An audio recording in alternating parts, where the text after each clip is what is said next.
The tea had gone cold. But I kept holding the cup. The steam had left it long ago. Like the warmth in this house. I sat by the window. Sunlight touched the edge of the curtain, but not me.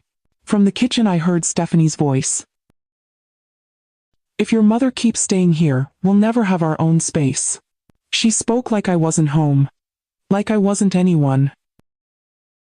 Eric responded softly. "Shh. She might hear you."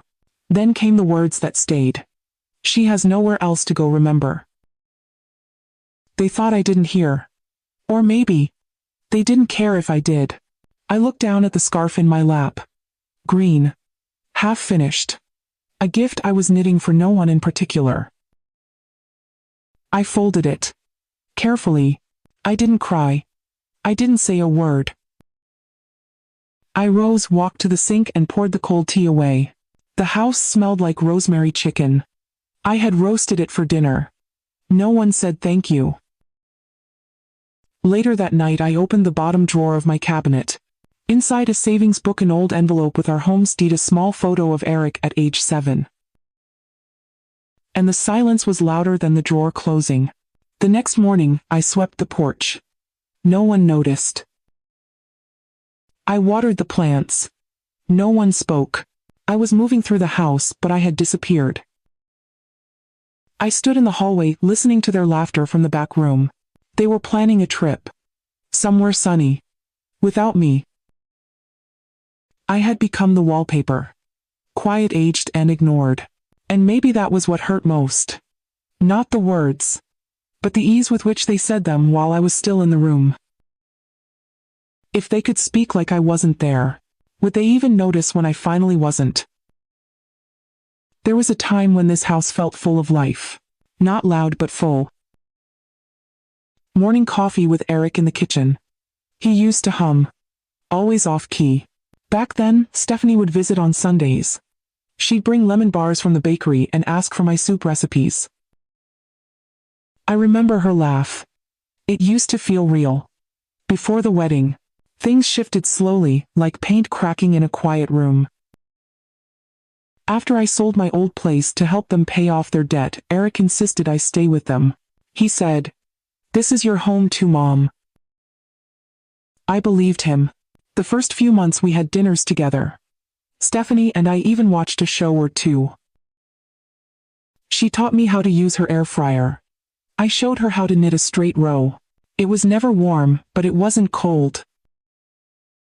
Until it was. I stopped being asked what I wanted for dinner. I stopped being told what time we were eating. I started finding my mail unopened, shoved to the side. My coffee mug pushed to the back of the cupboard. Small things, but not small to me. Once they painted the hallway. A pale gray. Without asking. My photo of Eric in high school, the one in the wooden frame, wasn't rehung. I found it weeks later in a storage box next to expired batteries and a broken flashlight. I didn't mention it, I just wiped the dust and kept it in my drawer. Stephanie began calling the shots. Curtains changed. Drapes gone. Rugs rolled up and replaced. She said, "It's time for a fresh start." As if everything that came before was moldy bread. Eric. He didn't stop her. He used to glance at me then look away. Like he knew, but didn't want to deal with knowing. I tried to adjust. Moved quietly. Kept out of rooms they were in. Avoided the kitchen during their dinners. I told myself, you are not a burden. Just invisible. Maybe that was better. But some nights I sat on the edge of the guest bed and asked myself one thing. If this is what love becomes with time, what happens to those of us who outlive our usefulness? The guest room used to be Eric's night. Small, square, north-facing. Cold in winter, hot in summer. The mattress creaked. One outlet worked. The window stuck halfway when I tried to open it. They told me it was just temporary. That was 2 years ago. I kept a folded blanket at the foot of the bed. The same one I used to wrap Eric in when he had the flu at 6. Stephanie replaced the old curtains. She said, "These blackout ones are more modern. I miss the sheer ones." The light came in softer. Kinder. The closet had no rod. So I used a folding chair to stack what little I had. 3 cardigans. 2 dresses. A worn sweater with a tear at the shoulder. That room smelled like dust. And loss. I placed my sauté in the drawer under a lavender sachet that no longer held its scent. At night I could hear them laugh in the living room. Sometimes loud. Sometimes muffled. But never with me. I used to wonder if they even noticed when I stayed in my room for 2 days straight. One Thursday I left a small pot of soup on the stove. Enough for 3. When I came back from the pharmacy, they had ordered takeout. Boxes everywhere. Chopsticks on the counter. No one said a word. No one asked why I cooked. I poured the soup into Tupperware and put it in the freezer. Weeks later, Stephanie tossed it out. She said old food attracts mice. Eric didn't even glance up. I used to believe that love was made of big moments. Weddings. Births. Holidays. But no. Love is in the leftovers you save because you thought someone might still be hungry. And in this house, there were no leftovers for me. Only space to stay out of the way. I once heard her say, "She's quiet, but she's always just there." Like mildew. Or background noise. I wrote that down in my notebook. Just there. I looked at the words until the page blurred. And I thought, if they want me to be less present, what would happen if I stopped being there at all? One Saturday morning I walked into the kitchen and found my tea canister gone. Not moved. Gone. The shelf where I kept it was now holding Stephanie's smoothie powders. Labeled. Stacked. A new world I hadn't been invited into. When I asked, she blinked. "Oh, I didn't think you still used that. I used it every day." I said nothing. That afternoon, Eric offered to set up a shelf in my room for convenience. It wasn't a kindness. It was a nudge. A quiet relocation. Shrink the footprint. Disappear gently. That evening, I heard them planning a weekend trip. Just the 2 of them. "No stress," Stephanie said. "No tagalongs." They didn't mention my name. They didn't check the calendar.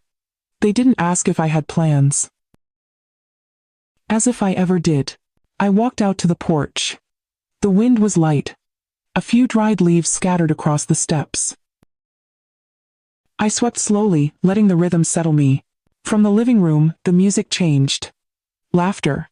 Another clink of wine glasses. I remembered when Eric was 10 and broke his wrist. How he cried in my lap until he fell asleep. Back then, he called me his safe place. Now he called me Mom with a pause at the start, like it was a word he had to think through. Once I left a small note on the fridge. It just said, "Out walking. Back soon. M." No one asked where I went.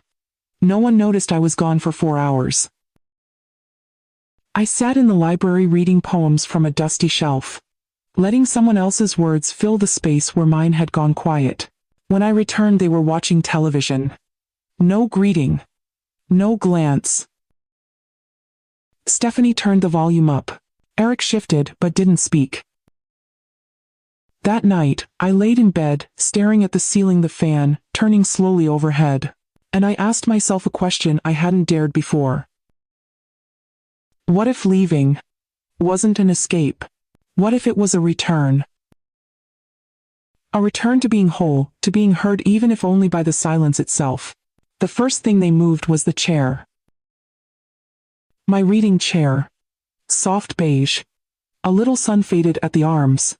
But mine. I used to sit there every evening. Cup of tea. Notebook open. Radio humming soft gospel. One day, I came home, and it was gone. Replaced by a tall green plant and a modern floor lamp that glowed like hospital light. I asked quietly, "Where's my chair?" Stephanie barely looked up. Oh, it didn't match the new look. She said it like it was nothing. Eric was in the kitchen. He didn't turn around. I didn't ask again. A week later, I saw it in the garage.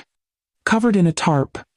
Wedged between boxes labeled seasonal decor and donate. I brushed the fabric with my fingers. It still smelled faintly of lavender and dust. They didn't ask if I wanted to keep it. They didn't ask if it held memory. They just removed it. Quietly. Efficiently. Like pruning a bush they never planted. Then came the bookshelf. My paperbacks, old school yearbooks, photo albums. All boxed up and replaced with succulent pots and minimalist picture frames. No faces. Just beige shapes and fake smiles from catalog inserts. I found my albums in the hallway closet. Under a stack of unused linens. One had bent corners. Another smelled faintly of mildew. The third, the one with Eric's baby photos, had a sticky note on the cover, too bulky. I sat on the floor, held it in my lap, and opened to the first page. Eric in the bathtub. Eric with chocolate on his chin. Eric holding up a spelling bee ribbon. I closed the album. My hands trembled. Then I heard the vacuum. Stephanie was cleaning the hallway. I tucked the album under my arm and stepped past her. She didn't look up. Didn't pause. Like I wasn't carrying the only record of the life she married into. Like I was just in the way. One morning, I woke up to voices outside my door. I think we should clear the hallway, Stephanie said. It feels cluttered with her stuff. His stuff. Like I was a tenant leaving boxes in shared space. Eric mumbled something. I didn't catch it. By afternoon, the small table where I kept my mail tray was gone. So was the wall hook where I hung my tote. I found the tray in the coat closet buried behind board games. My tote bag was folded into a plastic bin labeled spare. I didn't say a word. I just started carrying things in my pockets. The house began to shrink around me. Stephanie rearranged the kitchen. She said it was for flow. My mug disappeared again. So I drank tea from a glass jar. Even the small cork board where I used to pin reminders Dentist Book Club Gloria's birthday had been replaced with a magnetic chore chart. I wasn't listed. No reminders. No name. No role. I suppose I had none. Dinner was no longer a shared time. Sometimes they ate early, sometimes late, sometimes not at all. No one told me. No one asked if I had eaten. I started keeping crackers and peanut butter in my drawer. Just in case. They were polite in the way you are polite to a guest overstaying her welcome. Excuse me. Do you mind if... Could you just... Small phrases with big meanings. And I kept shrinking. I stopped turning on the radio. The music felt too alive for a room that barely breathed. I wrote fewer poems. The words didn't come as easily when you're trying not to take up space. I swept the porch. Watered the basil. Emptied the dishwasher before they woke. Not out of duty. Out of instinct. Like muscle memory from years of mothering. But I was no longer mother here. Just. Present. In the corners. In the gaps. Where no one would trip. And maybe if I stayed soft enough, quiet enough, I could make myself forget I used to belong. It was a Thursday when I found the teacup.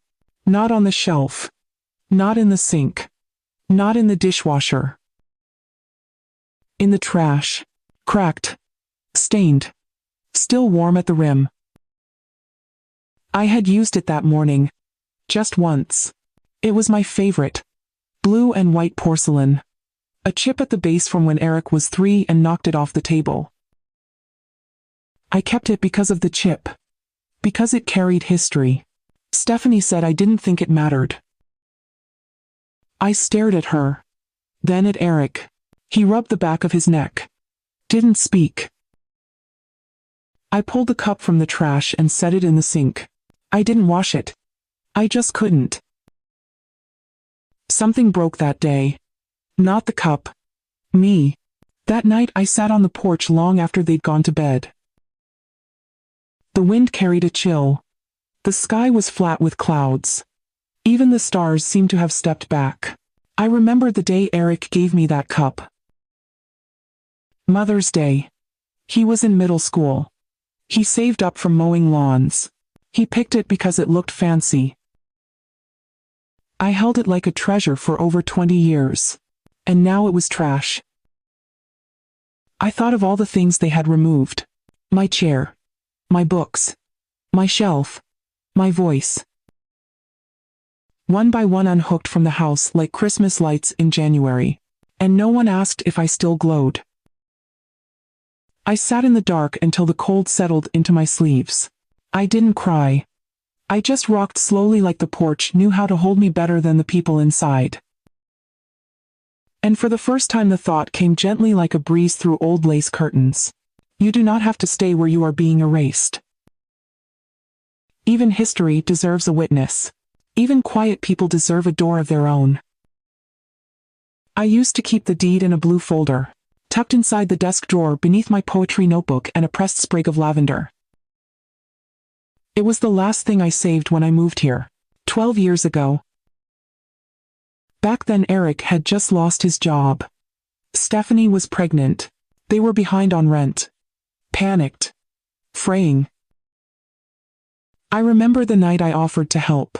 We were sitting at the kitchen table. The old one. With the dent from Eric's science project and the scratch where my late husband set down a hot pan.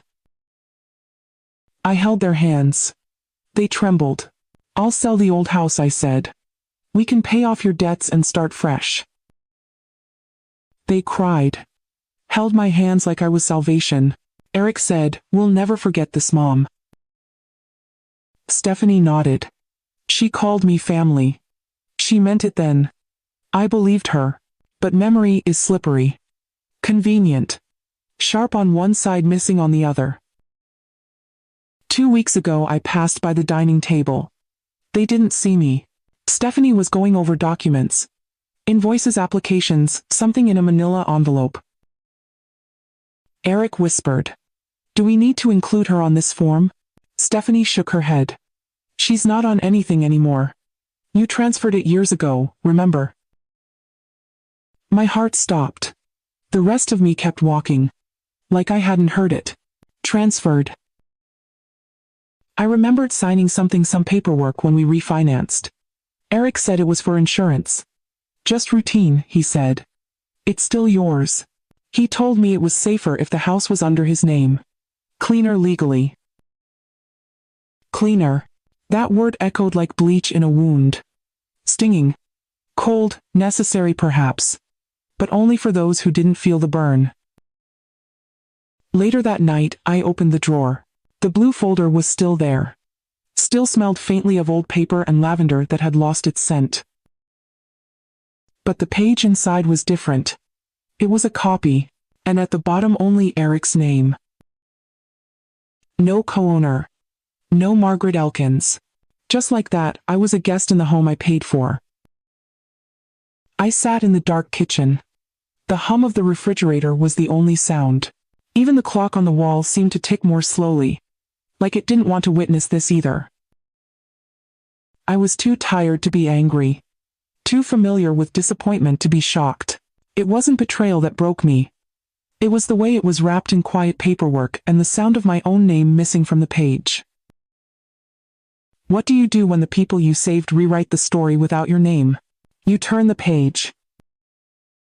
Or you start writing your own. For days I said nothing. I folded laundry.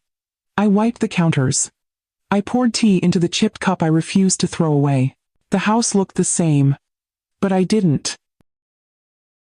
Something inside me had thinned. Like a sheet held up to light. I moved through the rooms with quieter steps. Not because they asked. But because I no longer knew what belonged to me.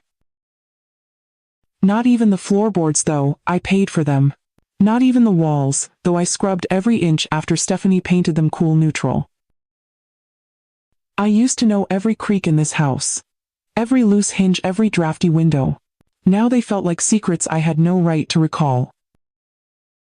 One morning I overheard Stephanie on the phone.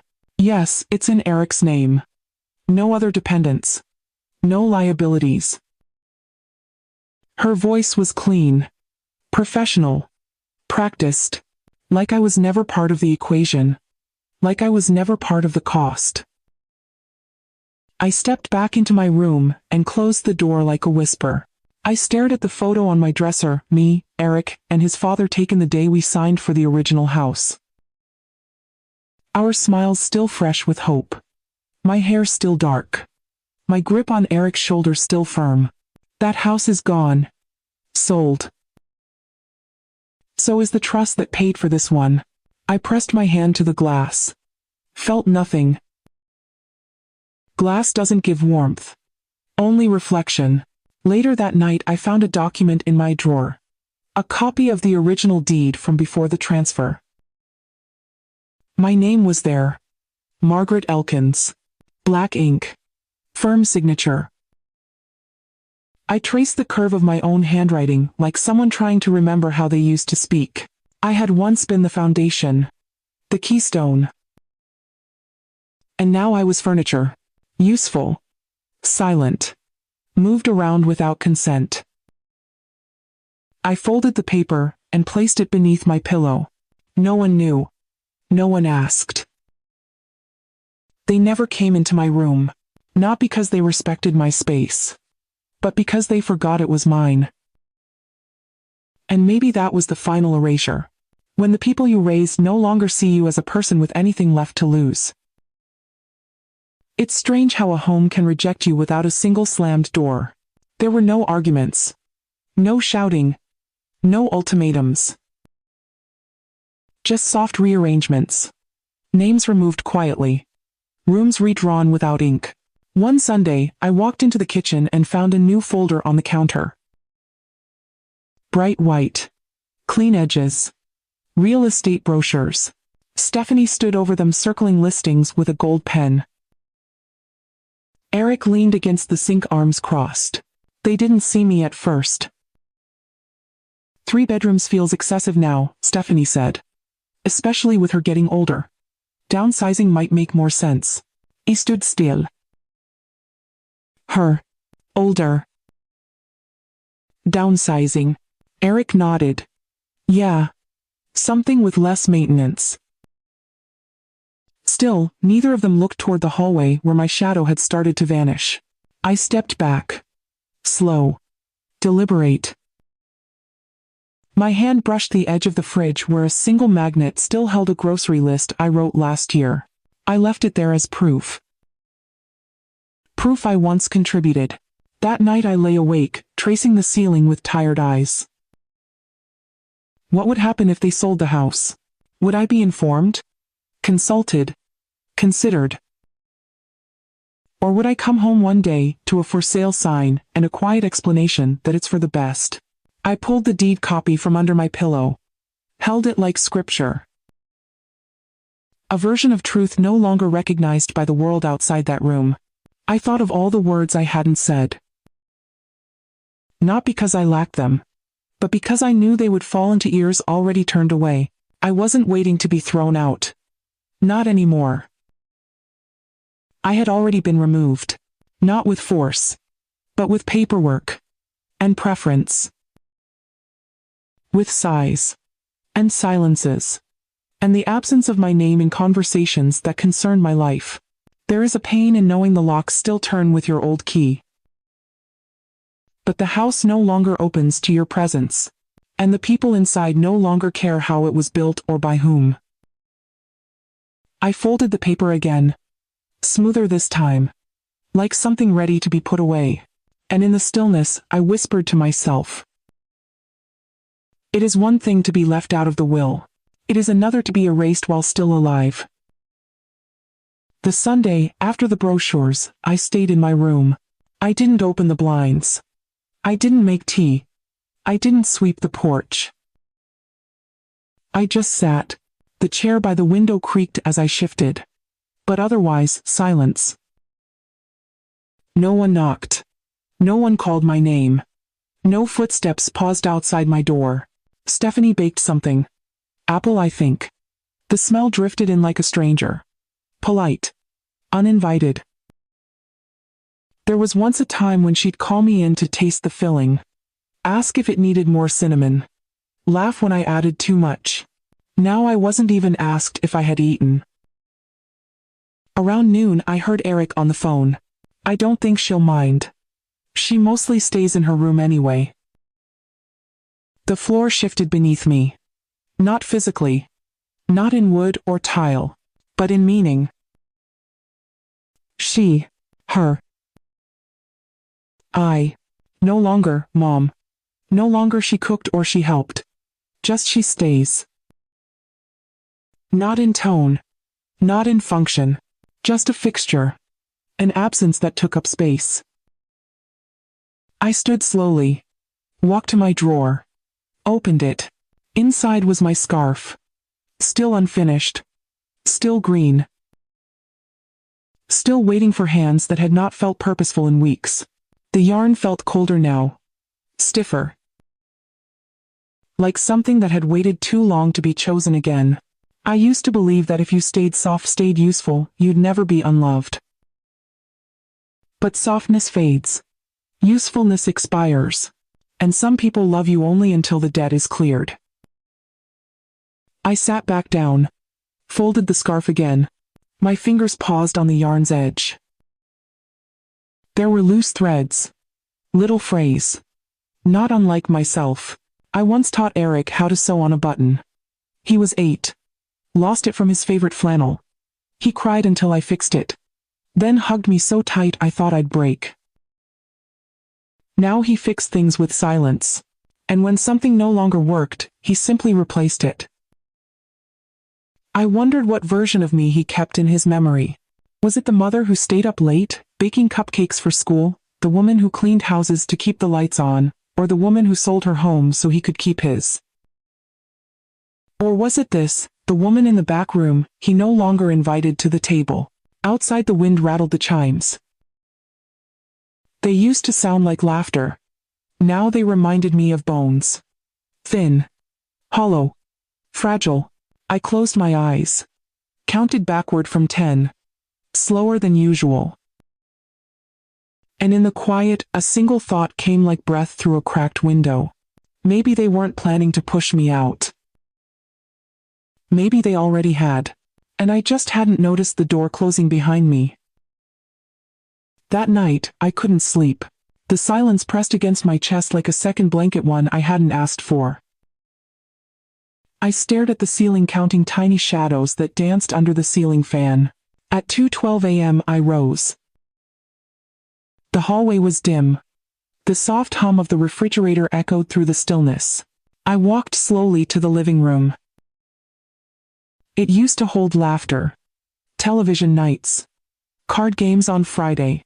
Now just plants that weren't mine and a wall of framed art without a single family photo. Not one. No Eric at 5 with mud on his cheeks. No Stephanie in her wedding dress.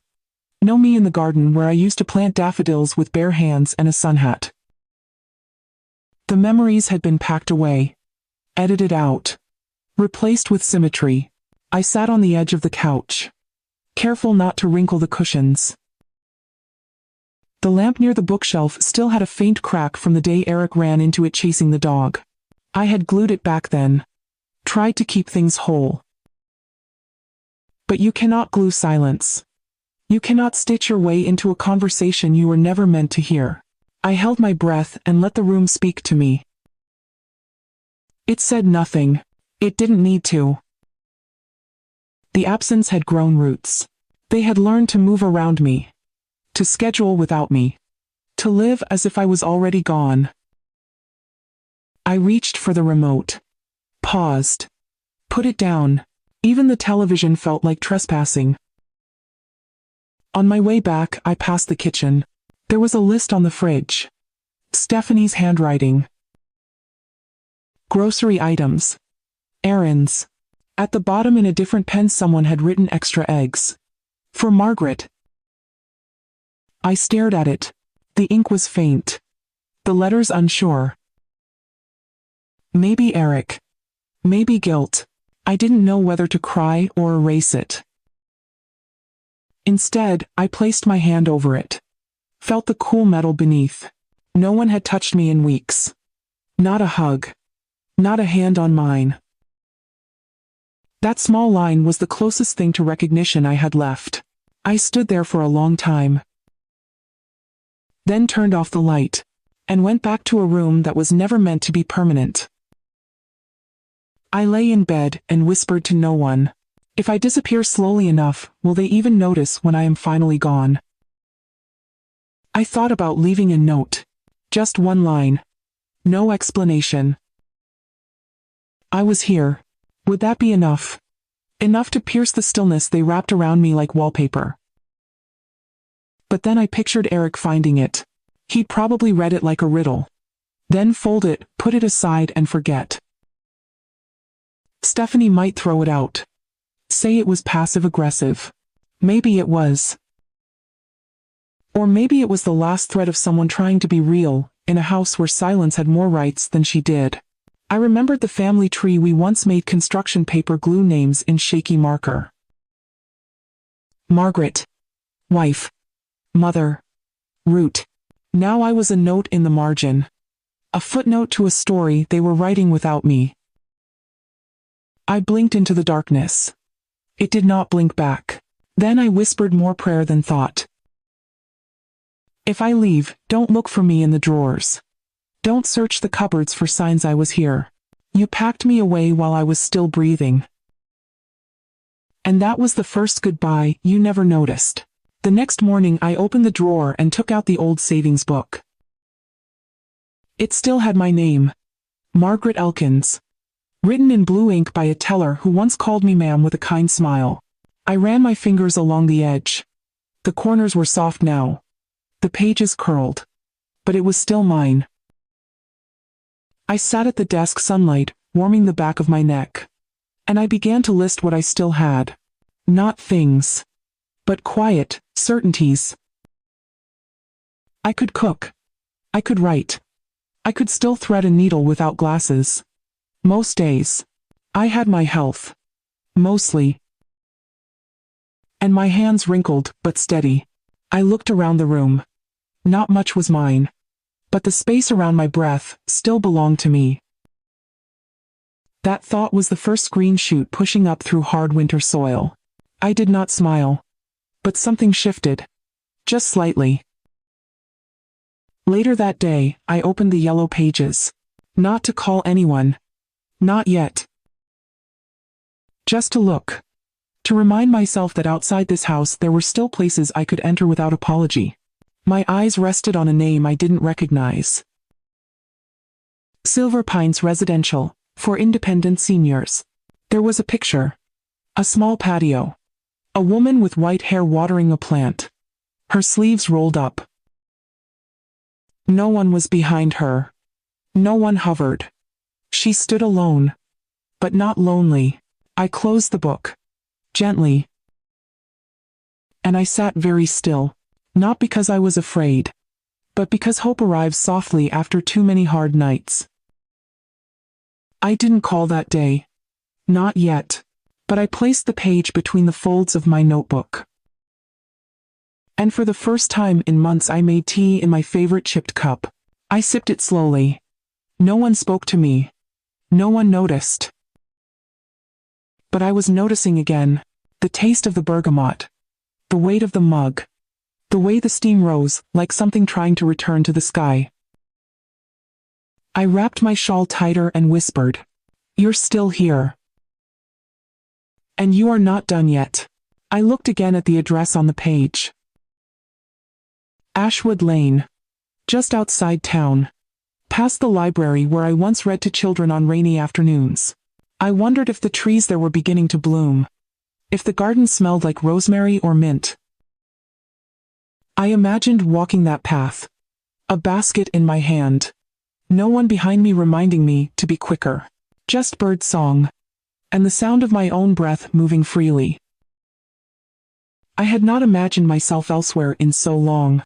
It felt like borrowing someone else's dream. But it was mine. It had my name now, folded in the notebook, tucked beside my old poems. I pulled out one of them, yellowed, creased, written in my 30s. A line stood out: "You are allowed to begin again, even if no one claps." I touched the ink like it came from someone else's hand. Someone braver. But maybe she still lived here. Just quiet. Waiting. Waiting for the moment, someone said, "You still matter." Even if that someone was me. The next day I went to the garden. It was early. Mist clung to the grass like a memory unwilling to lift. No one else was awake. I took the small trowel from the side shed, the one Eric said was rusty and useless. I wiped the handle. Held it anyway. I dug with slow hands. Careful. Measuring. Respectful of the earth I once taught him to love. I planted a row of mint near the side wall. No one asked me to. No one would notice. But I would. And so would the bees. The soil gave back a kind of silence that felt different. Not cold. But listening. And that was enough. Afterward, I washed my hands in the laundry sink. Let the cold water sting my palms awake. They ached, but they moved. I placed the trowel back in its spot. Dusted off my shoes. And for a moment, I stood straighter. That afternoon, I wrote a letter. Not to anyone. Just a letter to the version of me that had stopped writing. I wrote, "You're still growing. Even if no one cheers." Then I folded it, placed it in an envelope, and wrote my name on the front. As if I needed to see it. In ink. Still mine. I tucked it behind the sugar tin. Not for hiding. Just for safekeeping. That evening, Stephanie came home early. She walked past me in the kitchen. Did not look up. Then paused. Sniffed. "Is that mint?" I nodded. Softly. From the side garden. She didn't respond. Just opened the fridge and closed it again. But she didn't frown. And I counted that as something. Later I wrote it down. Today, I planted something with no guarantee it will bloom. But I planted it anyway. Then I set the pen down and ran my fingers along the worn edge of my journal. It was creased. Like me. But still holding. Still recording. Still here. I kept thinking about that moment. The way Stephanie paused. The faint trace of mint on her breath as she left the room. It meant nothing. And it meant everything. For weeks, I had been seen through, moved around. Now, for a single second I was sent. Presence. Not approval. Not affection. But recognition. And sometimes, that's how reclamation begins. Not with applause. But with someone noticing what you grew with your own hands. I took out my recipe book that night. Dusted it off. The one with Grandma Ruth's handwriting in faded pencil. I flipped through pages. Lemon loaf. Bean stew. Rosemary biscuits. My eyes landed on the page marked Margaret's shortbread, 1978. I smiled. Then traced the loops of my younger self's cursive. She was bold. Precise. I remembered the first time I baked it. Eric was 6. He burned his tongue.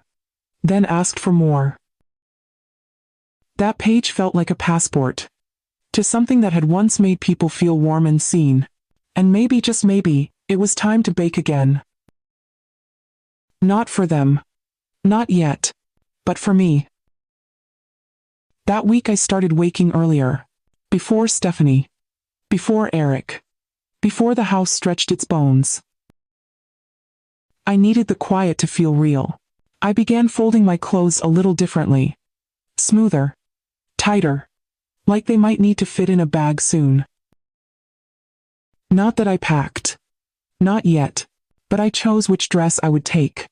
and which one I'd leave behind. The yellow one with the small flower print. Soft from too many washes. Still smelled faintly of cedar. I'd take that one. Each day I noted one small thing that I could live without. The chipped vase in the hallway. The brown cardigan with the stretched cuffs. The photo frame that no longer held a photo. Letting go became its own kind of prayer. I wrote more in my notebook. Not poems. Lists. Memories. Lines that felt like anchors. Gloria's laugh during bingo. The scent of blackberries in summer. Eric's hand age 5 in mine. I wasn't holding on. I was gathering the pieces of me they had forgotten to ask about. Stephanie once left a note on the fridge. We'll be out late. Leftovers in the fridge. But there were none. Just an empty shelf and a bottle of seltzer. Still, I smiled. Because now I knew. I could make my own dinner. I boiled a single egg. Sliced an apple. Made toast with cinnamon sugar. It wasn't sadness. It was survival. I lit a candle while I ate. Not for ceremony. For warmth. For light that belonged to me. No one asked where I'd bought the candle. No one commented on the smell. But it filled the room with something gentle. Vanilla. And the quiet hum of a woman choosing herself. I didn't speak much that week. But I walked taller. Softer, yes, but with direction. I began to hum again. Not loud. Just enough to remember I still had a voice. On Thursday I opened the hall closet. There in the back was the box marked M stuff. I brought it to my room. Quietly. Inside were things I hadn't seen in months. My recipe cards. The old crochet blanket. A photo of my sister and me in matching coats, snow in our hair. They had folded me into cardboard. Labeled me miscellaneous. But I unfolded. Gently. That afternoon I placed the blanket at the foot of my bed. Not to claim the space but to remind myself I still had texture, color, weight. I brewed a second cup of tea. Just because I wanted to. Just because I could. The spoon clinked softly against the rim. It sounded like presence. Not apology. I took out the recipe card for my peach cobbler. Stephanie once said it was too sweet. But Gloria always asked for seconds. I ran my finger along the ink. Faded but legible. Like me. I was still here. And I was starting to come back to myself. That Saturday I walked to the end of the block. First time in months. No one noticed. No one asked where I was going. I passed the oak tree with initials carved in its bark. Not mine. But someone's love had left a mark there once. It made me smile. Just barely. At the corner, the breeze lifted my scarf. And I let it. I stood in front of the small bench outside the old post office. Saturday down. Closed my eyes. There was a time I'd wait there for the bus to see Gloria. We'd meet halfway. Talk about books. Trade recipes. I reached into my pocket and found a butterscotch candy. I had started carrying them again. Not for others. For me, because sweetness should not always be earned. Sometimes it should just be allowed. I stayed on that bench for 23 minutes. Watched a child drop her toy and pick it up without crying. Watched a woman hold open the door for someone who never said thank you, and still she smiled. I thought maybe life isn't about who remembers us, but about how we remember ourselves. When I returned, the house looked the same, but I didn't. I washed my hands slowly, hung my scarf by the window so the breeze could dry it. Then I sat at my desk and opened the notebook again. This time I wrote a name. Mine. Then a list. Things I want to feel again needed. Light. Upright. Seen. Safe. Then I wrote, things I won't wait to be given. permission, apology, space, time. When I finished, I looked at my handwriting. Still firm. Still mina. Eric passed my door once that evening. Paused. But didn't knock. And for once I didn't wish he had. Because I had begun returning to someone who had waited quietly inside me all along. I placed the notebook back into the drawer. Then I opened the window just a crack. Let the outside in. The sound of distant birds. The scent of someone's evening soup wafting faintly through the screen. I used to notice these things. Before the quiet got heavy. Now I was learning again how to witness the world without needing permission. I stood by the window until the wind cooled my skin. Then I turned and looked at the mirror. My hair was thinner. My eyes more tired. But there was something there. Something still mine. I leaned in. Placed my palm against the glass.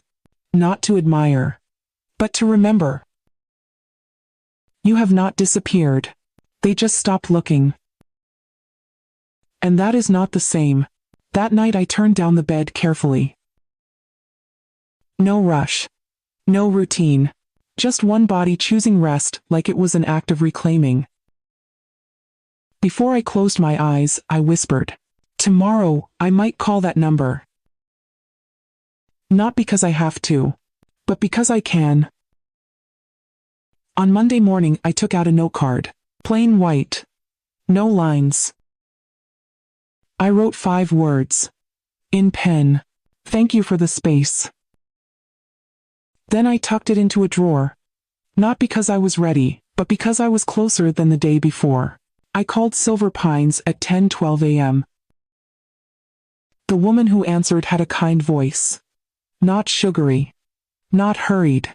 Just present. I asked, "Do you have a single room available?" She said yes. Said I could come for a visit. Tour the grounds. Have tea with the staff.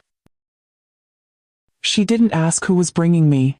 She asked, "What day would feel comfortable for you, Margaret?" And just like that I remembered what it felt like to be consulted. I said Thursday. She said, "We'll be expecting you." That afternoon, I found my suitcase. It still smelled like the last trip I took Savannah, maybe. When Gloria and I sipped lemonade in the shade of mossy trees. I opened it slow. Like something sacred. I didn't pack. Not yet. But I placed the yellow dress on top. Just to see how it looked there. It looked right. That evening, Eric asked if I needed anything from the store. I said no thank you.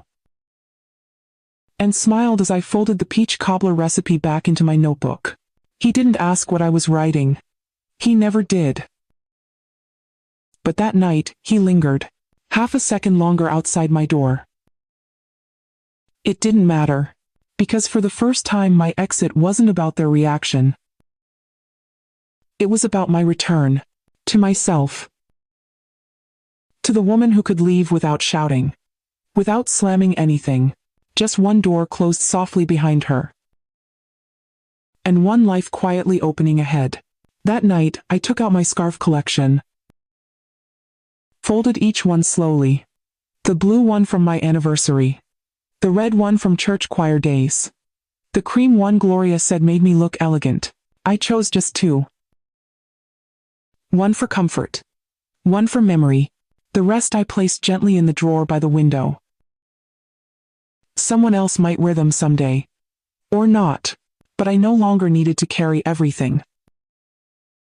I opened my jewelry box. Most of it was costume. But I held the pearl pin Eric gave me in high school when he still saved allowance to surprise me. I held it for a long time. Not out of pain. But out of gratitude for who we once were. Then I pinned it to the yellow dress. Not for them to see. For me. To remember that quiet beginnings deserve soft adornment. I checked the list I had written in my notebook. Tea. Notebook. Yellow dress. Scarf. Pin. And then I wrote room key if they give me one. I smiled. Because for the first time in a long while I was looking forward to a door I could unlock with my own hand. On Tuesday, I opened the linen closet. Pulled out the blanket I had crocheted last winter. Stephanie folded it last month and placed it behind the holiday bins. She said it looked too busy for spring. I unfolded it slowly. Ran my hand across the colors, sunflower, gold, ocean, blue, and a warm gray like river stones. It had taken me 3 months. No one used it. No one asked. I folded it once more, this time with care. Placed it in my suitcase. Not because it matched anything, but because it matched me. Later that day, I cleaned my mug. The chipped one with the pine trees. Gloria bought it at a yard sale and said, "It looks like you weathered, but sturdy." I smiled and dried it gently. That went in the bag too. That night, Stephanie knocked. For the first time in weeks. "Do you want me to do a load of your laundry?" I paused. Then said, "No thank you. I've already taken care of it." She nodded. Then left. There was no apology. No warmth. But there was space. And sometimes that's the first thing you earn when people realize they can no longer move you without question. I wrote in my notebook again. This time, your exit does not need to be explained to those who stopped asking how you stayed. The next morning, I looked at my closet. So many things I hadn't worn in years. Heels I no longer needed. Purses from decades ago. I chose 3 outfits. All soft. All simple. All mine. I folded them into the suitcase. Zipped it halfway. Then I sat on the edge of the bed. The house was quiet. But not heavy. For once, it felt like something was lifting. Not from the room. From me. I found a scarf tucked in the back of the drawer. Hand-stitched by my mother. Wool scratchy but warm in a way that had nothing to do with fabric. I wrapped it around my hands. Then gently folded it into the suitcase. I paused by the bookshelf. So many titles I had meant to reread. But life had grown crowded with everyone else's needs. I chose just one. A slim volume of poems by Mary Oliver. Slipped it between my shirts.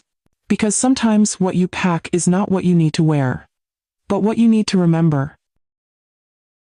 I passed the hallway mirror. Stopped. Not to adjust my collar, but to say quietly, "You are not leaving in shame. You are leaving with shape. Not broken. Not erased. Just realigned. Back toward your own light." By Wednesday evening, my suitcase was zipped. Not stuffed. Not overfilled. Just right. I sat beside it for a long time. Not because I doubted, but because I wanted to witness what quiet resolve looked like. I wrote one more line in my notebook. Love should not require disappearing to be understood. Then I closed it and placed it beside my scarf. That night, Eric and Stephanie argued. I do not know about what. I did not ask. I no longer listened to be included. I had stopped waiting for a space at the table they'd already cleared without me. Instead, I polished my shoes. Old leather. Softened at the heel. But they still walked steady. And so would I. I took one final walk through the hallway. Tucked a note behind the family calendar. It read, "I left quietly. Because that's the only way you ever allowed me to be here." I did not sign it. If they read it, they would know. If they didn't, the silence would say it anyway. I wiped down the bathroom sink. Straightened the guest towels. I left no trace of chaos. Only calm. Only order. Because I wanted my absence to feel clean. Like breath exhaled without bitterness. Before I turned off the lights, I looked once more at the home I had helped preserve. Not build. But hold. Maintain. and now release. I whispered, "Thank you for sheltering me," even when they didn't. Then I climbed into bed. Tomorrow I would leave before the coffee brewed, before they asked what I was doing, before they remembered that I had once been the first to rise, and now the first to go. That night's sleep came slow, not because I was afraid, but because peace can take time to settle in a body that has waited too long. I listened to the ticking clock on the nightstand. Each second, a soft reminder that something was closing without needing to be slammed. I thought about all the years I had spent trying not to take up space, shrinking myself to fit into corners they thought were generous. But the truth was, kindness shouldn't be measured by how quietly you can exist beneath someone else's comfort. I whispered a prayer. Not for them, but for me. May I wake without apology. May I walk without asking. Then I imagined the scent of breakfast at Silver Pines. Maybe toast. Maybe marmalade. Maybe silence, but the good kind, the kind you choose. I placed one hand over my chest. Felt my breath. It was steady. Mine. And that after everything was enough. At 6:04 a.m., I slipped on my shoes. The same pair I had polished the night before. I did not tiptoe, but I moved with care. The house held its breath. Eric and Stephanie were still asleep. Or pretending. It no longer mattered. I took my suitcase by the handle. It rolled smooth on the hardwood. Quieter than I expected. I paused at the kitchen door. The scent of coffee had not yet touched the air. That was my cue. I opened the fridge. Took out the small container of leftover cobbler I had made 2 days ago. No one had eaten it. I left it there. Still sweet. Still whole. Like something they might discover after it was too late. I placed a folded towel on the table. Wrote 2 lines on a page from my notebook. No need to call. This was always temporary. I didn't sign it. They'd recognize the handwriting. I unplugged the kettle. Flipped the porch light off. Then opened the front door. The morning air was soft. Cool on my cheek. No birds yet. Just the sound of the neighbor's sprinkler clicking on. I stepped onto the walkway. The suitcase made a gentle hum as it moved beside me. Past the rosebush I once planted. Now overgrown. Still blooming. A small white car waited by the corner. Silver Pines had sent someone. A young woman stepped out. Smiled.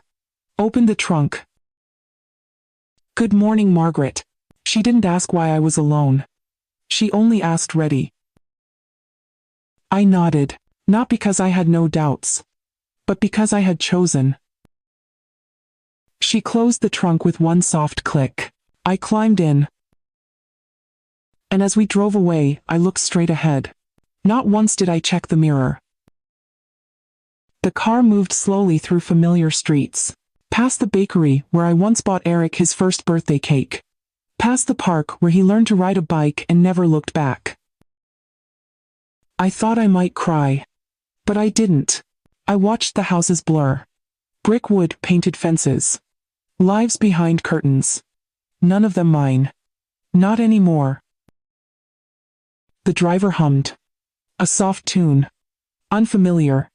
But comforting. She asked if I needed anything. I said no. Then I whispered, "Thank you for being on time." She smiled without asking why that mattered. I looked down at my lap. My scarf folded neatly. My notebook closed. And for once I felt complete even before arriving. At the stoplight, I glanced at the sky. It was just turning pink. That pale moment before sunrise makes promises. I held on to it. Because sometimes what heals you is not what comes next, but knowing you made it through the night. The car turned left onto a quiet road. Silver Pines wasn't grand. No gate. No brick pillars. Just a wooden sign painted pale green with flowers planted around the base. The driveway crunched softly under the wheels.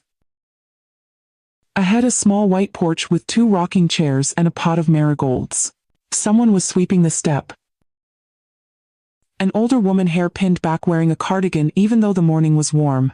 She looked up, met my eyes, and nodded.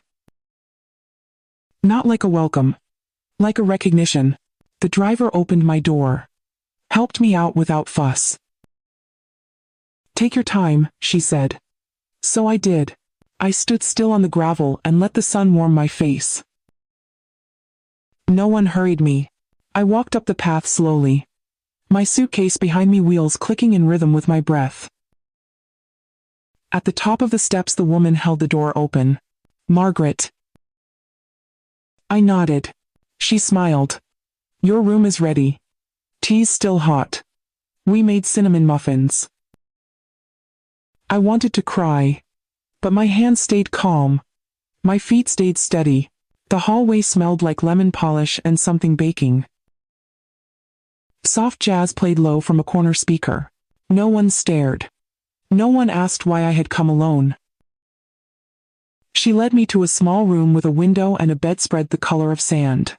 There was a chair by the window, a bookshelf, a folded towel, and on the pillow, a note card. "Welcome home, Margaret." In handwriting I did not recognize, but I didn't need to. Because for the first time in years someone had written my name with intention. Not on a form, not as an afterthought, but as the start of something real. I sat on the bed. The mattress gave slightly under my weight, but not too much. It held me like something that knew I wouldn't ask for much but deserved to be held anyway. I looked out the window. There was a tree maple, I think its leaves starting to unfurl. A bird hopped along the fence. It wasn't a grand view, but it was quiet, and it was mine. I opened the small drawer next to the bed. Inside was a notepad and a pen. No rules, no charts, no family contact forms, just blank space. I closed the drawer and let my hands rest in my lap. They didn't shake. I noticed a small hook on the back of the door. Perfect for my scarf. I hung it there. Deliberate. Like a flag that says I live here now. Not visit. Not accommodate. Not adjust. Live. I whispered to the room, "I'm here." The silence that answered was not empty. It was full. Full of possibility. Of absence made sacred. Of stillness that listened. And for once I did not rush to fill it. By mid-morning, someone knocked. Not rushed. Just 3 soft taps. "Come in," I said. The woman from the porch stepped inside with a tray. Tea. A small bowl of grapes. 1 warm muffin. "We thought you might like to ease into the day," she said. I thanked her. She didn't linger. But before she left, she added, "If you want to join the others, they're in the garden room. If not, the sun's lovely from your window today." She closed the door quietly. I stared at the tray. It wasn't much, but it was offered without expectation. Not a duty. Not a favor. Just care. I took the tea in both hands. Steam rose gently. Chamomile. And something sweet. Maybe honey. It reminded me of rainy afternoons and library corners. I broke the muffin in half. Still warm. Still soft. I didn't rush. Didn't feel I had to. Each bite was mine alone. Not shared. Not overlooked. Not eaten in someone else's shadow. After breakfast, I walked the hallway. Past soft chairs with knit throws. Paintings of local landscapes. Bookshelves full, but not crammed. Then I saw the door to the garden room. It was open. I heard laughter. Gentle. Not loud. I stood by the frame and looked in. Two women playing cards. One man reading. Another watering a potted fern. No one noticed me right away, and I liked that. Because when someone finally looked up, they smiled and said, "Come on in when you're ready." Not, "What are you doing here?" Not, "Is someone with you?" Just when you're ready. So I stood a little longer. Let the breeze touch my arm. Then I stepped inside. Not as a guest. Not as a burden. But as someone who had finally arrived in her own story. The room smelled faintly of rosemary and lemon balm. Someone had opened the windows. The curtains moved gently with the breeze. I walked slowly toward a seat by the far wall. Not in the center. But not hidden. A woman in soft purple looked up and smiled again. She didn't ask my name. She didn't offer hers. Just a smile like a hand extended without pressure. I sat. The chair creaked slightly. Old wood. Well used. Still sturdy. A pot of mint sat on the table nearby. I leaned in and breathed deep. Cool. Clean. Alive. The man reading turned a page without glancing up. But I heard the faintest hum in his throat. It wasn't silence here. It was gentleness. The kind that lets you arrive slowly and speak only when ready. Out the window, I saw a butterfly land on a clay pot. Its wings stayed open for a long time. Not rushing. Not afraid. I watched it until it lifted off and disappeared beyond the frame. And in that moment I realized. This was justice. Not loud. Not declared. But lived. In quiet rooms, in soft smiles. In names remembered without needing to ask twice. I've been at Silver Pines for 9 weeks now. The garden changes slowly. The trees shift from green to amber. The light falls earlier. Gentler. Soldui. I take my tea by the window most mornings. Same chair. Same mug. But the silence feels different now. Not hollow. Not sharp. It's become a room of its own. People here call me by name. Not just Margaret. But Margaret with the scarf. Or Margaret who reads the funny poems. There's a woman named Joan who knits beside me on Thursdays. She lost her hearing in one ear. But she listens better than most. Last week, she asked, "What did your home smell like?" Not what was it like. Not why did you leave. Just scent. Just memory, I said. Like cinnamon. And a kind of waiting. She nodded. Sometimes, that's all a story needs. One morning, I found a basket outside my door. Inside a peach. A note. In case you ever miss your cobbler. No signature. No expectations. Just proof that something I once made had left a trace. Even here. Even now. I didn't cry. But I cut the peach into slices. Shared it with Joan. And for a while, we didn't speak. We didn't need to. Because when you've lived long enough in silence, you learn how to hear without sound. That is legacy, I think. Not in what you leave behind, but in what others remember to carry forward. Even if it's just the scent of cinnamon in the corner of a quiet room. Today, I planted mint in the small clay pot outside my window. Just one stem. A start. It smelled like early mornings on the porch, before the voices began. I water it every other day. Sometimes I forget. But it forgives. That's what life feels like now. Forgiving. And not in a grand way. Just in small, repeated gestures that do not ask for attention. I don't expect visitors. And that's all right. Joan brought me a clipping of her lavender plant last week. We laughed about how nothing fragrant ever grows fast. But it stays. I've begun writing again. Not long poems. Not letters. Just lines. One page each day. Folded and tucked into a glass jar by the windowsill. No one reads them. That's not the point. The point is that I still have things worth whispering to myself. Silver Pines is quiet but not empty. The quiet here asks nothing of me. It allows me to arrive each morning as I am. Sometimes with aching knees. Sometimes in better spirits. But always as someone whole. I left no heirloom. No will to divide. No savings to protect. But I did leave behind a table that was always clean. A scarf that still smelled like rosemary.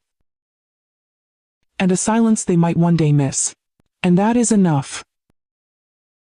Because in the end, you do not need to be loud to be remembered. You just need to choose yourself before they choose to forget you. The last breeze of autumn brushed the mint leaves outside my window, and I sat still grateful to be somewhere that no longer asked me to shrink. I've learned that presence isn't always about being seen. Sometimes it's about being felt in the spaces you quietly shape. What space did you once hold that no one thanked you for? We would be honored to read your story below. You are not alone. You are still here. Subscribe to Grandma Radio, where every story is a second chance.